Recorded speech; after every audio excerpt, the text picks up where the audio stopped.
खुदावंद यीशु मसीह के अजीम नाम में आप तमाम नाज़रीन की खिदमत में बहुत बहुत सलाम। मैं हूं आपका होस्ट पास्टर मुसव्वर मुनव्वर और आप देख रहे हैं फेथ टीवी प्रोग्राम ज़िंदगी की बातें। मेरे अजीज़ों, मैं आपको इस प्रोग्राम में खुश आमदीद कहता हूं और खुदावंद की शुक्रगुजारी करता हूं कि खुदावंद ने आज एक बार फिर हमें मौका दिया कि हम एक नए एपिसोड के साथ आपकी खिदमत में हाजिर हो सकें। मेरी आपसे गुजारिश है फेथ टीवी को और खुदा के बंदा रेवरेंड सिसल जॉन बरकत साहिब को, जो कि CEO हैं फेथ टीवी के, अपनी दुआओं में याद रखें ताकि हम इसी तरह खुदा के कलाम को आप तक पहुंचाते रहे। जैसा कि आप जानते हैं, इन दिनों हम रोज़ों के ताल्लुक से सीख रहे हैं। आज भी हम रोज़े के ताल्लुक से बहुत ही खूबसूरत बातों को खुदा के खादिम के वसीला से सीखने वाले हैं। और आज इस टॉपिक पर हमारी रहनुमाई के लिए जो खादिम स्टूडियो में हमारे साथ मौजूद है, मैं उनका तारुफ आपके साथ करवाना चाहता हूं। बहुत ही खूबसूरत खादम और बड़ी ज़बरदस्त खिदमत खुदा के खादम पास्टर डेविस जे शौक साहब, जो कि assemblies of God church Raza block Iqbal town में पासबानी खिदमत को सर अंजाम दे रहे हैं और अरसा 23 साल से खुदावंद की खिदमत में मसरूफ़ हैं। हम इनकी सारी खिदमत के लिए खुदावंद की शुक्रगुजारी करते हैं। सर, मैं आपको स्टूडियो में खुश आमदीद कहता हूँ। Thank you very much sir. So नाज़रीन, इससे पहले कि हम खुदा के खादिम के साथ सवालात के सिलसिले को शुरू करें और रोज़े के ताल्लुक से सीखें, हम अपने प्रोग्राम का आगाज़ एक दुआ से करेंगे। सर प्लीज़ आप दुआ करें। आइए अपने सरों को खुदाम की हज़ूर में झुकाएं, हम दुआ करें। खुदा बाप, हम तेरा शुक्र और तेरे नाम की सताइश करते हैं कि तू मेहरबान खुदावंद है, कुदरत, बरकत, फजल और रहम से भरा हुआ खुदावंद है। आपकी सारी वफादारियों के लिए, आपकी सारी मेहरबानियों के लिए हम आपका शुक्रिया अदा करते हैं यीशु। और खुदा बाप, हम तेरा शुक्र करते हैं कि बाप तू हर रोज अपने कलाम के भेदों को हम पर खोलता है यीशु, और अपने कलाम के भेदों के विषय से हमें बरकत बख्शता है। हम तेरा शुक्र करते हैं यीशु। दुआ करते हैं आज जो कुछ हम खुदाम के पाक कलाम से सीखें, हमें उस पर अमल करने का और सीखने का बड़ा फजल दीजिएगा। सुनने वालों के लिए मैं बरकत की दुआ और सलामती की दुआ मांगता हूँ, खुदावंद यीशु मसीह के नाम से मांगता हूँ, आमीन आमीन। थैंक यू सो मच पादरी साहब, खुदावंद आपको बरकत दे। सो नाज़रीन, आज का हमारा टॉपिक रोज़ा और रोज़े के ताल्लुक से बहुत सी अहम बातों को सीखने वाले हैं। और इस टॉपिक के तनाजुर में मेरा पहला सवाल खुदा के खादिम से, पादरी साहब आप हमारी रहनुमाई फरमाएं कि बाइबल मुकद्दस के मुताबिक रोज़े की डेफिनेशन क्या है, तारीफ क्या है? थैंक यू वेरी मच भाई साहब।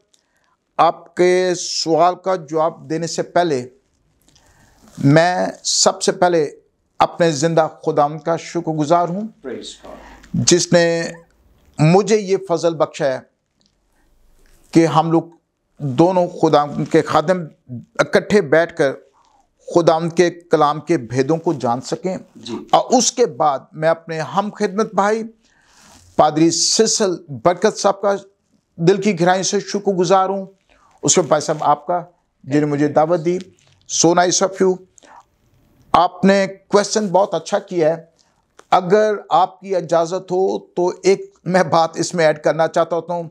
जवाब देने से पहले मैं ये कहना चाहता हूँ, जी जरूर। मैं अक्सर ये सवाल ये करता हूँ और अपने आज सुनने वाले जो मेरे सामीन हैं, मैं उनसे भी बात, अगर आप लोगों के सवाल मेरा ये होता है कि ना जाने क्यों हमारी कलीसिया पाकिस्तान सिर्फ इन्हीं दिनों में, लेंट डेज में, क्यों हम इतना जोर रोज़ों पर देते हैं जी। इससे यूं जाहिर होता है कि हमारी नज़र में रोज़ों की अहमियत सिर्फ और सिर्फ इन लेंट डेज में है जी। बात तशवीश मुझे इस बात पे नहीं है कि सवाल क्यों किए जाते हैं इन डेज में। तशवीश इस बात पे है कि अगर रोजे हमारी जिंदगी में इतनी अहमियत रखते हैं तो ये क्वेश्चंस तो पूरा साल चलने चाहिए। जबरदस्त, पूरा साल चलना चाहिए जी। अब भाई साहब आपने अच्छा सवाल किया। आए हम लोग सब मिलकर खुदावंद के पाक कलाम से अगर देखें तो एक चीज हमें याद रखनी चाहिए कि मसीही ईमान में मजहबी रोजा, देखा देखी का रोजा, बनावटी रोजा जी, इसका कोई कॉन्सेप्ट बाइबल मुकद्दस में नहीं है जी। और एक रेफरेंस, मैं आप लोग सभी उस हवाला से वाकिफ हैं, मत्ती रसूल की अंजील और उसका 6 बाब और उसकी अगर पहली आयत हम देखें, उसमें वर्ड्स इस्तेमाल हो रहे हैं। लिखा है, खबरदार अपने रासबाजी के काम आदमियों के सामने दिखाने के लिए ना करो, नहीं तो तुम्हारे बाप के पास जो आसमान पर है तुम्हारे लिए कुछ अजर नहीं। हमें याद रखना है कि मत्ती रसूल की अंजील 6 बाब में खुदावंद यीशु मसीह ने हमें 3 रासबाजी के कामों का जिक्र किया है जी। 3 रासबाजी के कामों का जिक्र किया है। सबसे पहली हमें जो तालीम मिलती है दूसरी आयत में, वो हमें मिलती है खैरात के ताल्लुक से जी। और फिर हमें 5वीं आयत से हमें तालीम मिलती है दुआ के ताल्लुक से जी। और तीसरी हमें जो तालीम मिलती है 16वीं आयत से रोजा के ताल्लुक से। तो यूं मत्ती रसूल की अंजील उसके 6 बाब में 3 रासबाजी के कामों का जिक्र किया गया, खैरात, दुआ जी और रोजा। जी। एक सेंटेंस, एक आयत खैरात के लिए भी, रोजा के लिए भी और दुआ के लिए भी एक ही वर्डिंग से इस्तेमाल हो रही हैं। हम जल्दी से हम खुदा के पाक कलाम से देख लेंगे। अगर हम 4थी आयत में देखें, लिखा है, ताकि तेरी खैरात पोशीदा रहे, इस सूरत में तेरा बाप जो पोशीदगी में देखता है तुझे बदला देगा। और फिर मेरे साथ देखिएगा 6ठी आयत, कहते हैं, बल्कि जब तू दुआ करे तो अपनी कोठरी में जा और दरवाजा बंद करके अपने बाप से जो पोशीदगी में है दुआ कर, इस सूरत में तेरा बाप जो पोशीदगी में देखता है तुझे बदला देगा। अब मेरे साथ देखिएगा 18वीं आयत जी। जब रोजा के ताल्लुक से बात की जा रही है, अगर हम इसको 16वीं आयत से हम इसकी तलावत कर लें, लिखा है, और जब तुम रोजा रखो तो रियाकारों की तरह अपनी सूरत उदास ना बनाओ, क्योंकि वो अपना मुंह बगाते हैं ताकि लोग उनको रोजादार जाने। मैं तुमसे सच कहता हूं कि वो अपना अजर पा चुके।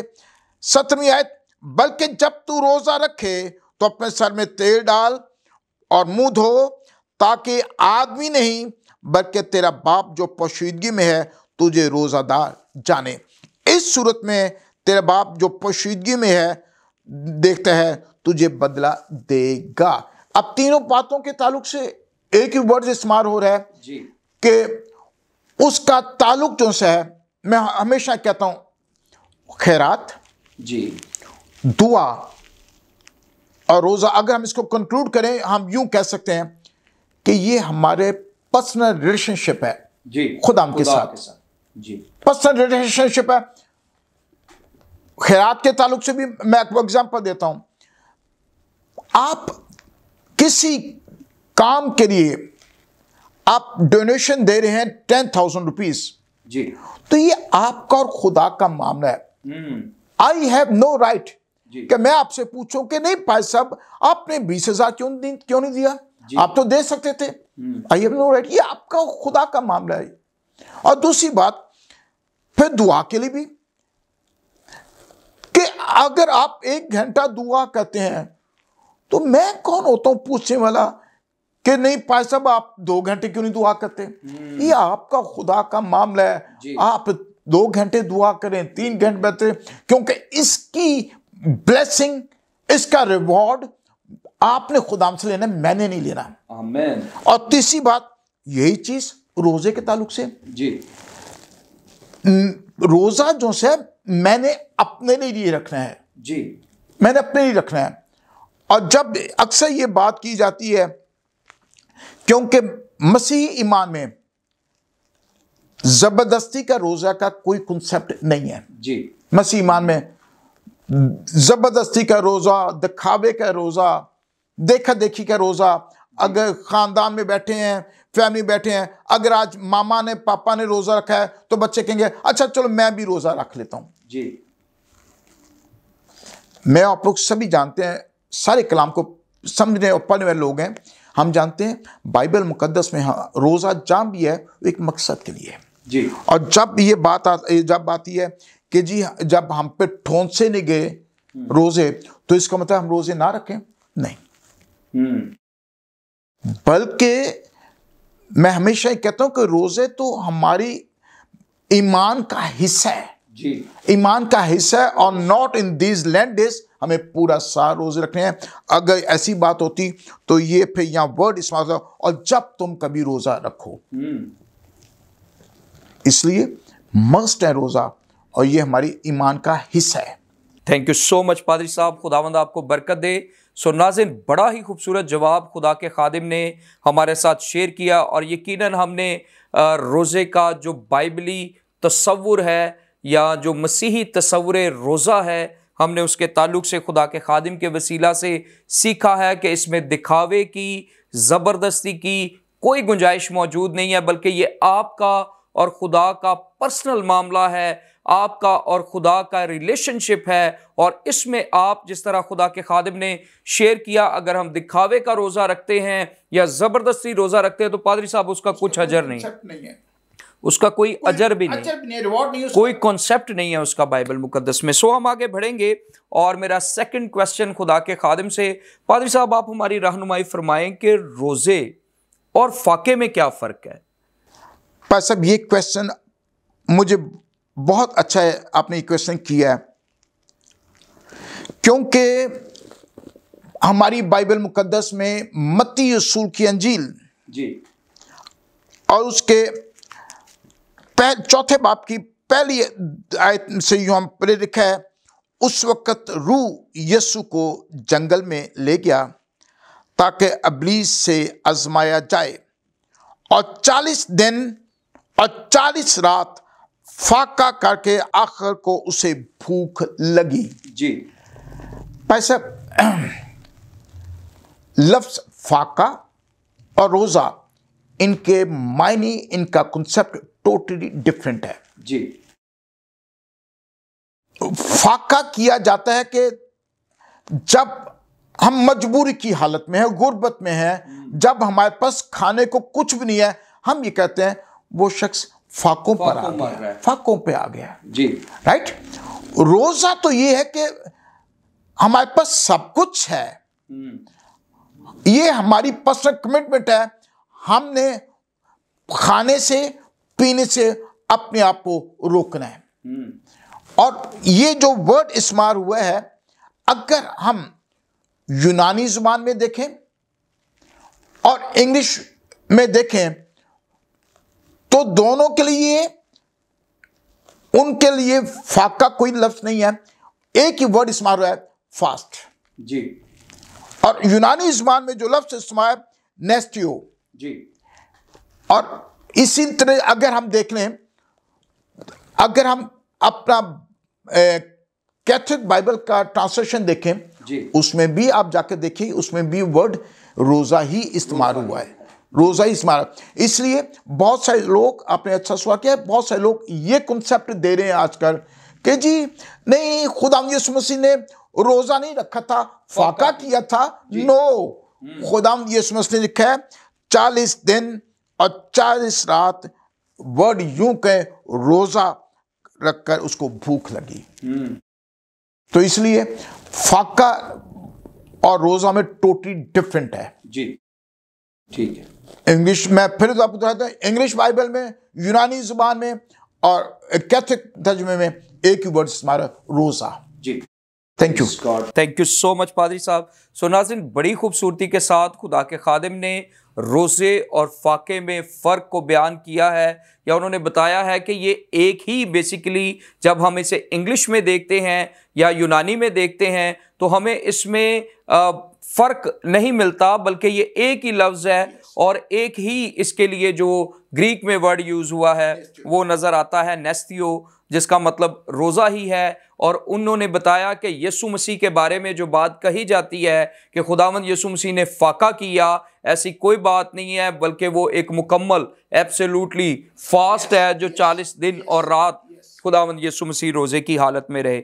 सो हम आगे बढ़ेंगे और मेरा नेक्स्ट क्वेश्चन खुदा के खादिम से, पादरी साहब आप हमारी रहनुमाई फरमाएं कि रोजा रखना किसी ईमानदार के लिए क्यों जरूरी है। जितने सामीन हैं, अगर मैं पादरी साहब के सवाल को थोड़ा सा चेंज करूं, तो अगर मैं सामीन से ये सवाल करूं तो आप मुझे ये जवाब दें, ईमानदार के लिए दुआ कितनी जरूरत है।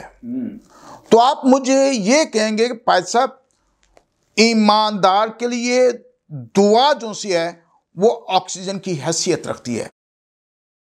तो अगर दुआ एक बिलीवर के लिए ऑक्सीजन की हैसियत रखती है, मैं हमेशा ये कहता हूं कि दुआ और रोजा ईमानदार उसके बगैर रह ही नहीं सकता जी। अगर इतनी अहमियत ना होती तो हम देख सकते हैं फिर इब्तदाई कलीसिया रोजों पर इतना जोर कभी ना देती। इब्तदाई कलीसिया में देखें तो हर जगह दुआ और रोजा, दुआ और रोजा, दुआ और रोजे पे जोर दिया है। इसलिए मैं हमेशा कहता हूं ईमानदार, दुआ और रोजा तीनों एक हैं। Praise God. एक ईमानदार दुआ के बगैर भी नहीं रह सकता और एक ईमानदार रोजे के बगैर भी नहीं रह सकता जी। सुनाज़िन, खुदा के खादिम ने हमारे साथ शेयर किया है कि रोज़ा कितना इम्पॉर्टेंट है, कितना अहम है। बिल्कुल जिस तरह दुआ किसी ईमानदार के लिए ज़रूरी है, और किसी ने बड़ी खूबसूरत बात कही कि दुआ ईमानदार की सांस है। इसका मतलब ये है कि रोज़ा भी ईमानदार की सांस है। और अगर हम रूहानी तरक्की चाहते हैं, खुदा के साथ ताल्लुक़ में गहरे होना चाहते हैं, हम चाहते हैं कि हमारी ज़िंदगियों से खुदा को जलाल मिलता रहे, हमारे ख़ानदानों से खुदा को जलाल मिलता रहे, हमारी खिदमत मौसर और फलदार हो, फिर बहुत ज़रूरी है कि हम दुआ और रोज़े में वक्त गुजारें। जिस कदर हम रोज़े की हालत में रहेंगे, जिस कदर हम रोज़े रखेंगे, उस कदर हम खुदावंद में गहरे होते चले जाएंगे, डीप होते चले जाएंगे। कलाम के बारे में हमारी समझ और भी गहरी होती चली जाएगी, वसी होती चली जाएगी, और हम स्पिरिचुअली मैच्योर होते चले जाएंगे, और खुदा की हुजूरी हमारी ज़िंदगियों में और ज़्यादा बढ़ती चली जाएगी। बहुत खूबसूरत बातें पादरी साहब, खुदावंद आपको बरकत दे। और मैं ईमान रखता हूँ नाज़रीन, आप रोज़े के ताल्लुक़ से सीख रहे हैं। सो हम आगे बढ़ेंगे और इसी टॉपिक के तनाजुर में मेरा नेक्स्ट क्वेश्चन खुदा के खादिम से, पादरी साहब मैं चाहता हूँ कि आप फेथ टीवी के नाज़रीन की रहनुमाई फरमाएँ कि क्या बाइबल मुकद्दस रोज़े की कुछ इक़साम के ताल्लुक़ से भी हमें बताती है, या सिर्फ एक ही किस्म का रोज़ा है? क्योंकि बहुत दफ़ा बहुत सारे बहन भाई इस बात में कंफ्यूज हैं कि क्या हम रोज़े की हालत में कुछ खा सकते हैं या नहीं खा सकते, पानी पी सकते हैं या नहीं पी सकते। तो मैं चाहता हूं बाइबल मुकद्दस की रोशनी में आप नाजरीन की रहनुमाई फरमाएं कि एक्चुअल बाइबल मुकद्दस जो है वो रोज़ा किस तरह का बयान करती है। सब बाइबल मुकद्दस में देखा जाए जी तो एक रोज़े का कॉन्सेप्ट है जिसको हम लोग एब्सोल्यूट रोजा कहते हैं जी, जो 24 घंटे का, एक शाम से दूसरी शाम तक का। और उसके बाद जब अगली बात जब हम नए ऐहदनामा में देखते हैं तो ये भी बात हमारी बड़ी सीखने की है कि जैसे जब मैंने आगाज में ये बोला था कि दुआ, खैरात जी और रोजा ये हमारे पर्सनल कमिटमेंट है खुदाम के साथ जी। इसमें अगर फॉर एग्जाम्पल मैं आपको एग्जाम्पल देता हूं कि अगर एक शख्स रोजे में है जी, तो अगर उससे कोई गुनाह सजत हो जाता है तो कोई बहुत बड़ा पहाड़ नहीं टूट गया कि पता नहीं कितना खुदावंद इसका हमें सजा देगा। नो, आप खुदावंद से माफी मांग सकते हैं, ये आपकी पर्सनल कमिटमेंट है जी। और दूसरी बात, फॉर एग्जाम्पल कि अगर कोई बीमार है, वो बीमार है तो वो उसको क्लोज करके हम उसको छोटा भी हुआ उसका खुदा के साथ मेरा कोई उससे पूछने का हक नहीं है कि जी आपने 24 घंटे का क्यों रखा, आपने 12 घंटे का क्यों रखा है, या आपने 18 घंटे का क्यों रखा है। ये मेरा और मेरे खुदा का मामला है। तो इसलिए भाई साहब ये भी है कि हम जब बेशुमार लोग मेडिसिन लेने वाले हैं तो उसमें आप उसमें छोटा सा क्लोज भी हो सकता है। जी, थैंक यू वेरी मच पादरी साहब। इसका मतलब ये है कि रोजे की इकसाम के ताल्लुक से जो आपने खास बात बताई है वो ये है कि बाइबल मुकद्दस जिस रोजे की हमें तालीम देती है वो एब्सोल्युटली फास्ट है, जो एक शाम से लेकर दूसरी शाम यानी गुरूब आफ्ताब से गुरूब आफ्ताब तक जिसका हुक्म खुदावंद ने अपने कलाम मुकद्दस में दिया है वो एब्सोल्युटली फास्ट है। सो हम आगे बढ़ेंगे। वैसे पादरी साहब आपने रोजे के टाइम के ताल्लुक से थोड़ा शेयर ऑलरेडी कर दिया, लेकिन हमारा एक क्वेश्चन भी है। बहुत सारे नाजरीन जो हैं वो रोजे के टाइम को लेकर बहुत ज्यादा परेशान होते हैं कि रोजे का जो वक्त है वो क्या होना चाहिए। सो मैं चाहता हूं बाइबल मुकद्दस के मुताबिक आप नाजरीन की रहनुमाई फरमाएं कि रोजे की जो ड्यूरेशन है या रोजे का जो टाइम है वो कितना होना चाहिए। ये आपने जो क्वेश्चन किया ना, ये बहुत सारे मसीहों का ये सवाल मुझसे ये होता है कि जी मसीही रोजा कितनी देर का होता है। जी, पहली बात, अगर हम नए ऐदनामे को देखें तो नए ऐदनामा में कोई ऐसी टीचिंग नहीं मिलती जो टाइम के ताल्लुक से हो।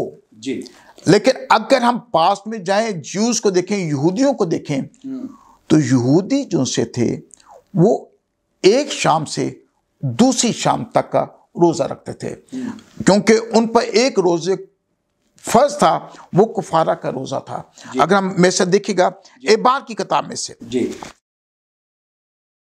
एबार की किताब उसका 23 बाब और उसकी 32 आयत में लिखा है। ये अगर आप घर में हैं तो आप जरूर मेरे साथ देखिएगा। उसके 22 बाब की 26 आयत से आप 32 आयत तक इसको जरूर इसकी पढ़िएगा। मैं वक्त की कमी के बायस मैं इसको 32 आयत सब पढ़ रहा हूं। लिखा है, ये तुम्हारी खास आराम का सबत हो, इसलिए तुम अपनी जानों को दुख देना, तुम उस महीने की 9वीं तारीख की शाम से दूसरी शाम तक अपना सबत मानना। जी, ज्यूज में, यहूदियों में एक ही था, और आज क्रिश्चियंस भी आज उसी पैटर्न को लेकर आगे चल रहे हैं। एक शाम से दूसरी शाम तक करो, 24 आवर्स का रोजा, ना उसमें ना कुछ खाना ना कुछ पीना, एब्सोल्यूट फास्ट। जी, थैंक यू सो मच पादरी साहब। सो नाज़रीन, बड़ी ही खूबसूरत बातें और यकीनन हम रोज़े के ताल्लुक से बड़ी खूबसूरत बातों को सीख रहे हैं। इस टॉपिक के तनाजुर में मेरा आखिरी सवाल खुदा के खादिम से, सर मैं चाहता हूं कि मुकद्दस मत्ती की मार्फत लिखी गई पाक इंजील उसका 9वां बाब उसकी 14वीं से 15वीं आयत की आप वजाहत फरमा दें। मैं चाहता हूं कि इसको हम पढ़ लें। लिखा है खुदावंद के कलाम में, उस वक्त यूहन्ना के शागिर्दों ने उसके पास आकर कहा, क्या सबब है कि हम और फरीसी तो अक्सर रोज़ा रखते हैं और तेरे शागिर्द रोज़ा नहीं रखते। यीशु ने उनसे कहा, क्या बराती जब तक दुल्हा उनके साथ है मातम कर सकते हैं? मगर वो दिन आएंगे कि दुल्हा उनसे जुदा किया जाएगा, उस वक्त वो रोज़ा रखेंगे। आमीन। सो पादरी साहब, मैं चाहता हूं कि आप इस आयत की वजाहत फरमा दें। थैंक यू भाई साहब। इस आयत को भी बहुत सारे मसीही जो से हैं इसको अपनी बेस बनाते हैं जी, और वो ये कहते हैं कि खुदावंद आज भी हमारे साथ है। फॉर एग्जाम्पल, वो एक आयत हमें देते हैं कि जी खुदावंद यीशु मसीह ने कहा था कि मैं दुनिया के आखिर तक मैं तुम्हारे साथ हूं। जी, फिर वो एक बेस बनाते हैं एक रेफरेंस को कि जी यीशु आज भी हमारे साथ है, लूक कुछ की सूरत में आज भी हमारे साथ है, इसलिए हमें रोज़ा रखने की ज़रूरत नहीं है। इससे रोज़ा इतनी अहमियत नहीं रखता।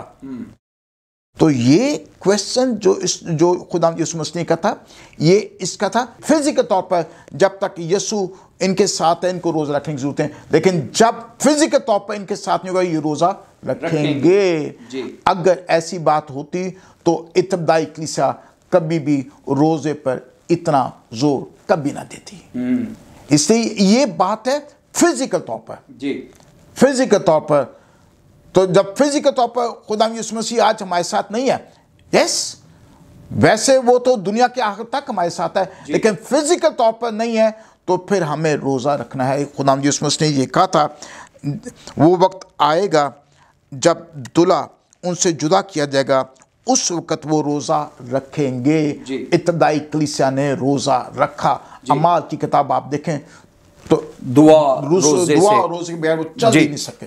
बिल्कुल ठीक। थैंक यू सो मच पादरी साहब, बड़ी खूबसूरती के साथ आपने इस आयत की भी वजाहत फरमाई। बहुत सारे लोग इन आयात को लेकर वो कहते हैं कि हमें रोज़ा रखने की ज़रूरत नहीं है क्योंकि खुदावंद यीशु मसीह अब भी हमारे साथ हैं। लेकिन खुदावंद यीशु मसीह ने जो बात कही, खुदा के खादिम ने जैसा हमारे साथ शेयर किया, वो फिजिकली जुदाई की बात थी कि जब दुल्हा इनसे जुदा किया जाएगा तो वो रोज़ा रखेंगे। इसका मतलब यह है कि बाइबल मुकद्दस हमें रोज़ा रखने के लिए इनकरेज करती है, और ना सिर्फ लेंट सीजन में बल्कि साल के 365 दिनों में हम जब मर्जी, जब इस बात की ज़रूरत को महसूस करें, हम रोज़ा रख सकते हैं। हम अपने आप को रूहानी तौर पर कमज़ोर महसूस करते हैं, हम अपने आप को खुदा की हजूरी से खाली महसूस करते हैं, हमारा कोई ख़ास मकसद है खुदा के हजूर में, हम जब मर्जी रोज़ा रख सकते हैं। सो नाज़रीन, यहाँ पर हमारे प्रोग्राम का वक्त ख़त्म हुआ जाता है, लेकिन इससे पहले कि मैं आपसे इजाज़त चाहूँ, मैं खुदा के खादिम का शुक्रिया अदा करना चाहता हूँ। थैंक यू सो मच पादरी साहब, खुदावंद आपको बरकत दे। बहुत ही खूबसूरती के साथ आपने खुदा के कलाम को हमारे साथ शेयर किया, रोज़े के मुतालिक तालीम को शेयर किया। हमारी दुआ है कि खुदावंद आपको और ज़्यादा अपने जलाल के लिए कसरत और कुदरत के साथ इस्तेमाल करे। Thank you. सो नाज़रीन, मेरी आपसे गुजारिश है, फेथ टीवी यूट्यूब चैनल को सब्सक्राइब करें, दोस्तों के साथ शेयर करें, देखते रहें फेथ टीवी प्रोग्राम जिंदगी की बातें। God bless you all.